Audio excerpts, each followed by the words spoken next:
ગૌચરનો મુદ્દો છે ખાસ કરીને, તો શું દરેક ગામડામાં ગૌચર જમીન છે? બધે ગૌચર જમીન છે હાલની અંદર, પણ બધે શું છે કે કારણ કે જો અમારા ગામમાં જ તેવું ગામ મોટા વડલા, તાલુકો સાયલા, જિલ્લો સુરેન્દ્રનગર.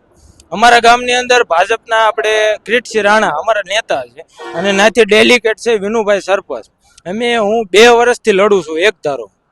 ગૌચરની જમીન અમારે ઓછામાં ઓછી 10,000 ગાયું નું પોષણ થઈ શકે ને એટલી જમીન છે. અત્યારે કાંઈ નથી રહેવા દીધું, બધે પ્લોટ અને કોઈએ વાળી લીધું છે. કોને વાડી લીધું છે?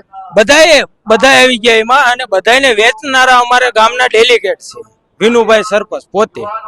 અને એ કહે છે કે આમાં કાંઈ નહીં થાય, મકાન ચણી લીધા છે કાયદેસર. હું 2 વર્ષથી અરજી કરું છું તો પછી આ દાદાનું બુલડોઝર બીજે ક્યાં ચાલે છે, કેમ નથી આવતું? નહીં, દાદાનું બુલડોઝર ચાલે છે, પણ જે ગરીબ છે અને જે એમના નડતર હોય ને એને અહીંયા ચાલે છે. ભાજપના હોય ને ક્યાંય દાદાનું બુલડોઝર ચાલતું જ નથી. આ તાનાશાહી સરકાર છે અત્યારે. મેં અરજી કરીને તો કાયદેસર ફાડી નાખે છે એ લોકો. ટીડીઓ માં દીધી, કલેક્ટર ને દીધી, ગાંધીનગર સુધી રજૂઆત થઈ, પણ તોય કાંઈ એનો નિકાલ નથી આવ્યો. આશરે કેટલી જમીન છે ગૌચરની? ગૌચરની ઓછામાં ઓછી 200 થી 300 વીઘા જમીન છે અમારા મોટા ભડલાની ગામની સીમ. ગૌચરની જમીન બધી જમીનમાં કોઈ જો ખેતી કરવા વાળા વાળી લીધી નથી, બધા કોઈ મકાન ચણી વાળ્યા, કોઈને નોટિસ તલાટી સરપંચ ને બધાને કીધું ને તો નોટિસ દેવા તૈયાર નથી.